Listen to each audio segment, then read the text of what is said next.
Let me ask you something. If I told you that the life you actually want, the confidence, the progress, the version of yourself you keep imagining, was already within reach, would you believe me? Probably not. And I get that. Because if it were that simple, you'd already be there, right? But here is what I have come to understand. Most of us are not stuck because we lack talent or time or opportunity. We're stuck because of the way we think. Invisible patterns. Default settings that were installed in us years ago and that we've never stopped to question. Today we're going to question them. 5 mindset shifts, small, practical, and genuinely life-changing. Not theory, not fluff, just 5 ways of thinking differently that can redirect everything. Let's get into it. 3 letters. That's all this shift requires. YET. The psychologist Carol Dweck spent years researching why some people push through failure while others give up entirely. And one of the most powerful things she discovered was this: the way you talk to yourself about your own abilities shapes what you actually become. A fixed mindset says, "I'm just not good at this. Period. That's just who I am." A growth mindset says, "I'm not good at this yet." That one tiny word keeps the door open. It tells your brain, this is temporary. This is a stage in the process, not a permanent label. I haven't figured it out yet, but I will. And the research is clear.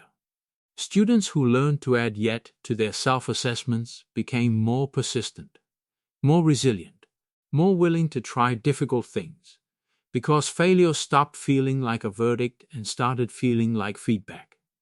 So the next time you catch yourself saying, "I'm not a confident person," or "I'm terrible at sticking to things," pause. Add the word yet, and actually mean it. Because "I can't" is a full stop. "I can't yet" is an open door. Here's a question worth sitting with honestly. In the story of your life, are you the one making things happen, or are you mostly just reacting to things that happen to you? Because most of us, without realizing it, spend a lot of time blaming others. Not because we're weak, but because blame is comfortable. When things go wrong, pointing at external circumstances feels like protection. It takes the pressure off. But here's the cost. If everything bad is always someone else's fault, then nothing is within your power to fix. Shifting to an author mindset doesn't mean pretending life is fair. It isn't always. Hard things happen to good people, that's real. But it means choosing a different question. Instead of "why does this keep happening to me?" you ask, "what can I actually do about this?" Instead of waiting for the conditions to improve, you start working with the conditions you have.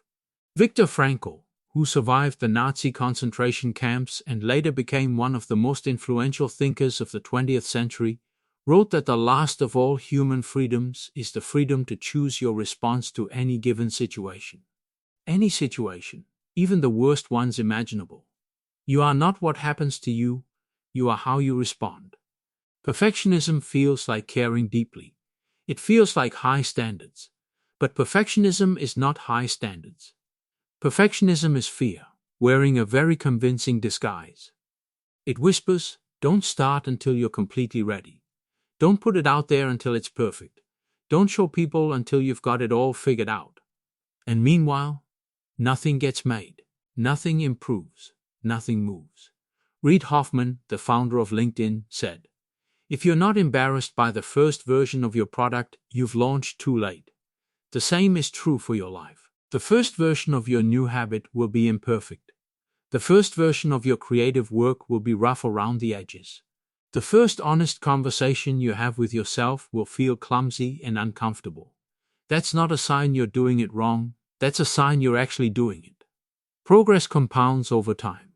Perfection just keeps you standing still. Start before you feel ready. Adjust as you learn. The imperfect version of you that is actually moving forward is infinitely more powerful than the perfect version of you that never begins. Social media has turned comparison into the default operating mode of the human mind. We scroll.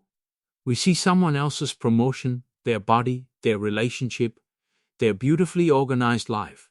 And without even noticing it happening, we've decided we're behind. We're not enough. We're somehow losing a race nobody actually signed us up for. Here's the truth. Comparison is a thief. It steals your focus, your energy, and your joy, and it gives you nothing useful in return. The only comparison that will ever serve you is this one. Who are you today compared to who you were last month? Are you a little more self-aware, a little more consistent, a little kinder to yourself when things go wrong?